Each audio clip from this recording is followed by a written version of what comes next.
câncer de pulmão.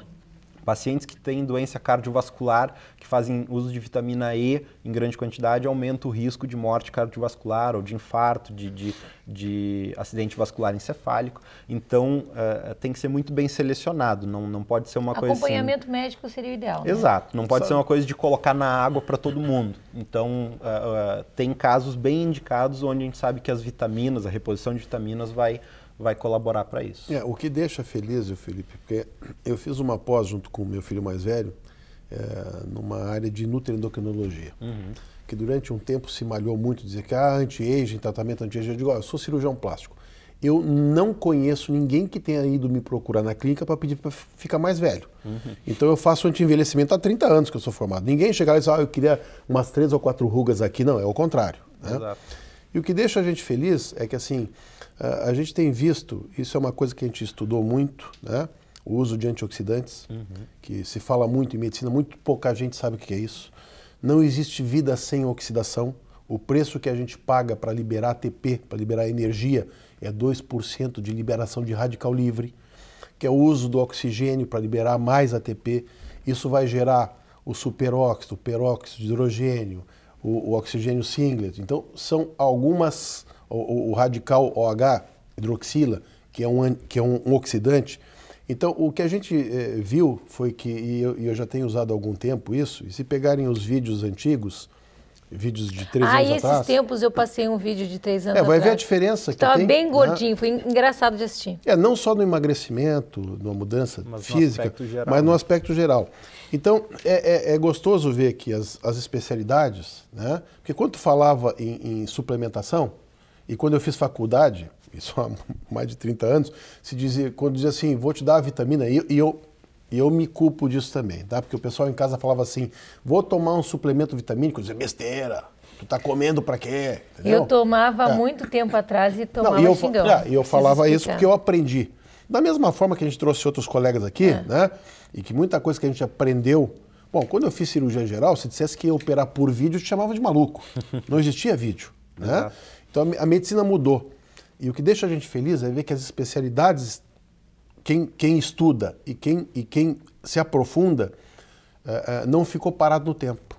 Isso é importante. Né? Sim, o que o Felipe falou fecha o que ele tudo falou. com o que tu falou, exatamente. né? Então, assim, mas tem muita gente que tu fala que vai fazer uma suplementação, o cara diz assim, pra quê? Mas tu sabe assim, que existem estudos que mostram que existe 62.000 vezes mais chance de tu ter uma complicação com uma medicação, eu não estou falando para assustar ninguém não, mas com uma medicação de remédio do que com suplemento. E o pessoal malha suplemento o tempo todo. Estou falando de suplemento. Suplemento é vitamina, suplemento é aminoácido, suplemento óleo é proteína. Prímula, óleo de linhaça, os trabalhos mostram que resveratrol. existe 62.000 vezes mais chance de ter uma complicação com remédio que com suplemento. Exato. Né? Então, por que não usar o suplemento? A gente ainda tem uma cultura aqui no Brasil de tratar doença. Exatamente. Fora, quando a gente vai na Europa, nos Estados Unidos, a gente já começa, e aqui nos grandes centros a gente já começa a ter uma noção um pouco melhor em termos de prevenção. Cuidar da saúde. Tratar a doença nem sempre a gente vai ter um ótimo resultado. Agora, se a gente puder prevenir isso, com certeza vai ter.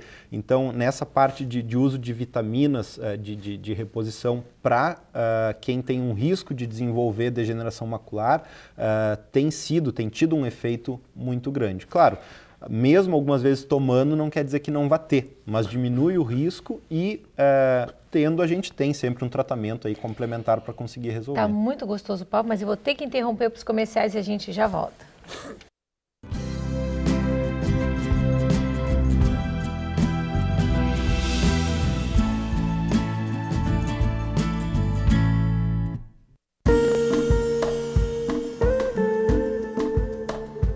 Cirurgia plástica é um instrumento para a busca da felicidade.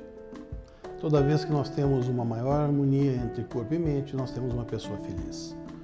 Pequenos defeitos que nós herdamos quando nascemos, como uma orelha de abano, um nariz adunco, uma mama que não tenha se desenvolvido de forma apropriada, assim como outros pequenos defeitos que vamos ganhando com o envelhecimento. Rugas, sobras de pele, gorduras mal localizadas, são todos possíveis de serem melhorados pela cirurgia plástica. Importante lembrar, quando você quiser fazer uma cirurgia plástica, procure um médico que tenha 6 anos de medicina, 3 anos de cirurgia geral, mais 3 anos de cirurgia plástica, que seja reconhecido pela Sociedade Brasileira de Cirurgia Plástica e que seja reconhecido pelo Conselho Federal de Medicina.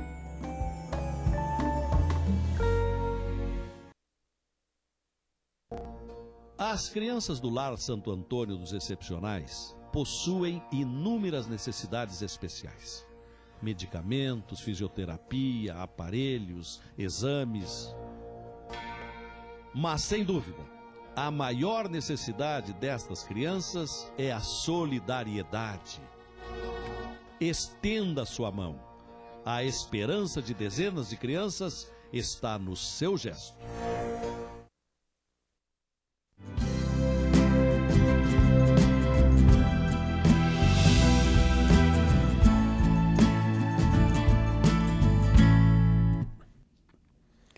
O bom é o bate-papo no intervalo, né, Ana? Nossa, foi muito bom. Eu e a Ana aproveitamos para tirar as dúvidas aqui, às vezes fazer consulta. Não, e até essa do crescimento do olho que o Dr. Felipe falou foi muito boa.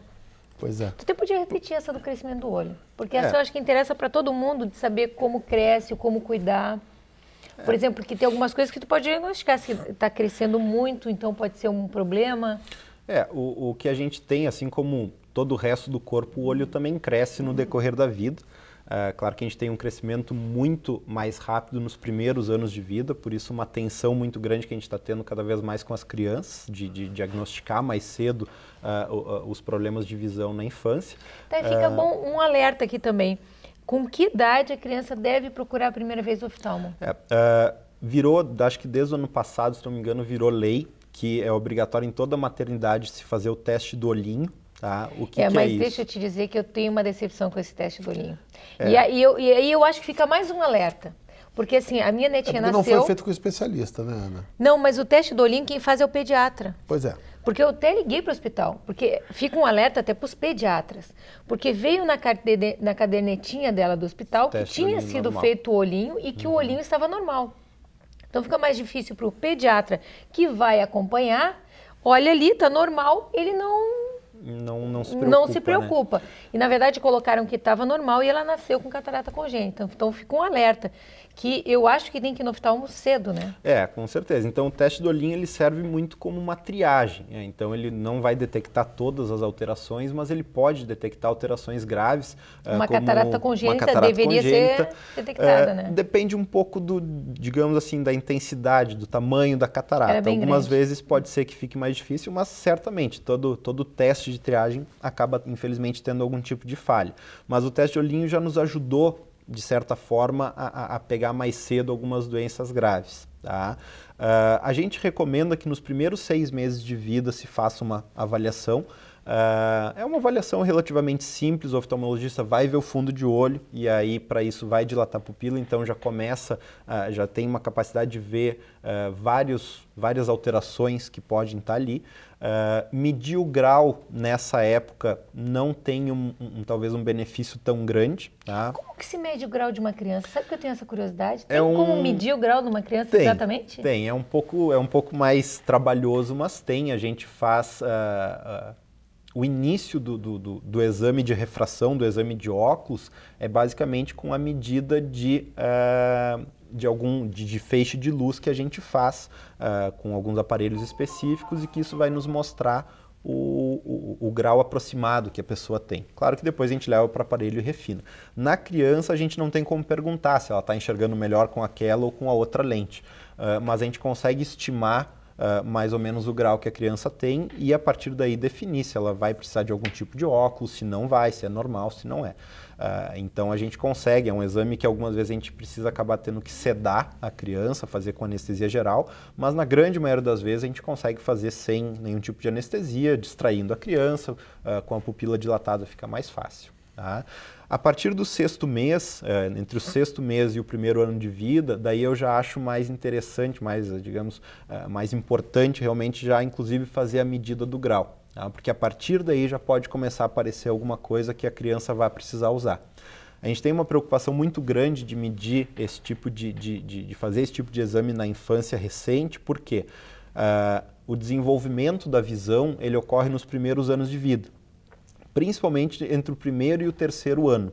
Claro que ela fica se desenvolvendo até por volta do 8º, 9º, 10º ano, mas os primeiros 3 anos eu acho essencial, e a gente sabe que é essencial para o desenvolvimento da visão. Então, uma criança que tem um problema num olho e no outro não, mesmo que depois esse problema seja resolvido, se aquele olho não aprendeu a enxergar, não vai adiantar nada, que é o que a gente chama de ambliopia.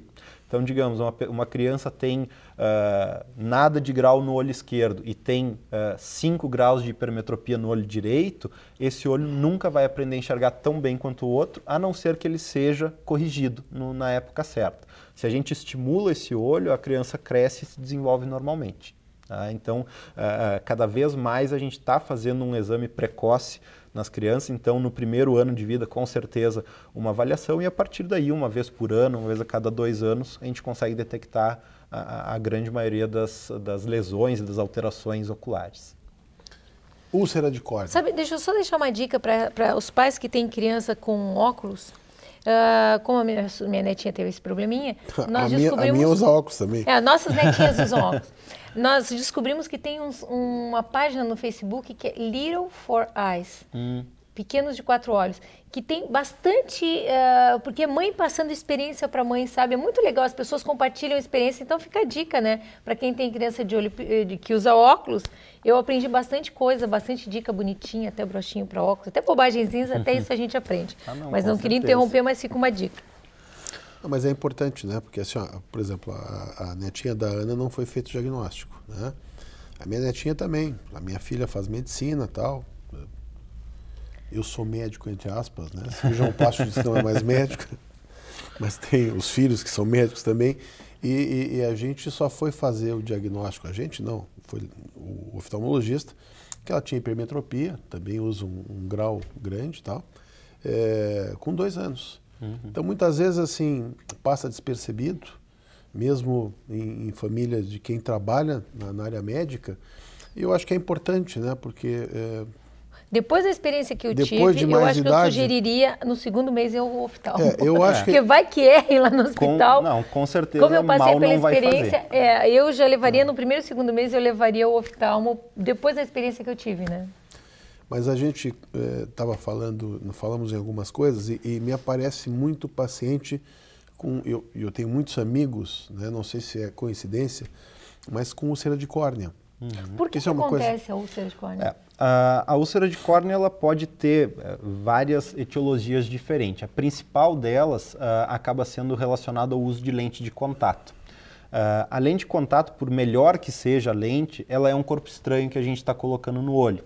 E, eventualmente, ela pode, alguma margem, alguma borda dela pode acabar causando algum tipo de lesão na córnea, que a pessoa pode até nem sentir no momento inicial, mas é uma lesão que vai crescendo, eventualmente alguma bactéria pode colonizar, pode chegar ali e acabar causando uma úlcera que, em última análise, num quadro mais grave, mais avançado, pode levar à perfuração do olho e à perda do globo ocular totalmente. Então, perder a visão totalmente por causa de uma alteração inicial que antes era apenas um machucadinho. Tá? E como é que a pessoa sente? Eu tenho uma úlcera de córnea, dói? Geralmente dói bastante. A preocupação que a gente tem no paciente lente de contato é o quê? Que a úlcera de córnea inicial, a lente de contato não deixa o olho doer. E aí quando começa a doer mesmo com a lente já é muito tarde. Então o que a gente recomenda é que... Quer dizer, a lente diminui a sensibilidade? Não que ela diminua a sensibilidade, mas ela funciona como se fosse um curativo. Um protetor. Então, inclusive o tratamento de alguns tipos de úlcera é com lente de contato, para a pessoa não ficar tendo dor e poder pingar os colírios. Tá? A gente recomenda que todo usuário de lente de contato siga algumas regras que muitas vezes acabam sendo quebradas e resultam em úlcera. Por exemplo, sempre lavar bem as mãos, tanto antes quanto depois de manipular as lentes. Nunca dormir com as lentes, eventualmente aparece uma lente nova que o fornecedor diz que pode dormir, que pode usar 7 dias direto. Na prática isso não é bom. tá? Porque querendo ou não, por melhor que seja a lente, é um corpo estranho, a gente dormir com a lente, ela está ali dentro do olho e ela pode acabar causando algum tipo de lesão. Então o que a gente recomenda é que se tire toda noite antes de dormir a lente e coloque no outro dia, pode usar as horas ali conforme a recomendação do seu oftalmologista, mas não dormir com a lente. Tá? Sempre renovar o produto, ter um produto adequado para utilizar nas lentes. Se tem uma cultura um pouco mais antiga de passar soro, de passar água, que não deve acontecer, o soro contamina. Soro de jeito nenhum. De jeito nenhum. O soro ele só é estéril no momento que a gente abre. A partir do momento que a gente abriu e deixou alguns minutos, ele já pode estar contaminado. Então o ideal é passar na lente de contato apenas a solução adequada, seja lente rígida, seja lente gelatinosa, lente para astigmatismo, o que for, vai ter a solução adequada e usar ela e apenas ela. Tá? A água de torneira terminantemente proibida, porque apesar de a nossa água em cidades maiores ela ser filtrada, ser tratada, ainda tem germes, tem bactérias, tem um micro-organismo chamado acanthameba que acaba passando na água e isso pode ser origem de alguma lesão corneana muito grave. Tá? E também, além desses cuidados diários, procurar pelo menos uma vez a cada 6 meses, no máximo uma vez por ano, consultar com o seu oftalmologista para ver se a lente está sendo, digamos, segura, se não está causando nenhum tipo de lesão. Algumas vezes a pessoa quer muito usar lente, mas tem alguma contraindicação. Tá? E se continua usando, pode acabar tendo que fazer um transplante de córnea no futuro. Então a lente de contato ela ficou um pouco banalizada nos últimos tempos. A gente consegue comprar na internet, compra na ótica, esse tipo de coisa, e a pessoa vai usando sem acompanhamento e pode acabar tendo uma consequência muito grave. Então, independente da lente que está usando, a gente recomenda que pelo menos de 6 em 6 meses, ou no máximo de ano em ano, faça uma revisão para ver como é que a lente está se comportando no olho. Esses pacientes que gostam de usar colírio como automedicação, quais são os riscos maiores disso? A gente tem uma série de colírios que são apenas lubrificantes, tá? E esses lubrificantes, a princípio, não teriam nenhuma contraindicação maior. Claro que o ideal é ser sempre indicado por um oftalmologista, mas o lubrificante não acarreta nenhum problema maior. Ele não tem a mesma ação que tem, por exemplo, aquele remedinho que a gente põe no nariz que tu vai ficando dependente. Na verdade, o lubrificante puro, não. É que tem gente que usa com vasoconstritor para não ficar com o olho vermelho. Exato, era aí que eu ia chegar. O que acontece? A gente tem uma cultura aqui no Brasil de ir na farmácia e comprar o remédio. Algumas vezes o farmacêutico indica. O balconista indica, né? Isso que é pior ainda, né? Que o balconista às vezes trabalhava em outra coisa. O farmacêutico, essencialmente, algumas vezes nem está ali presente na hora da venda. Então, o que acontece? Existem alguns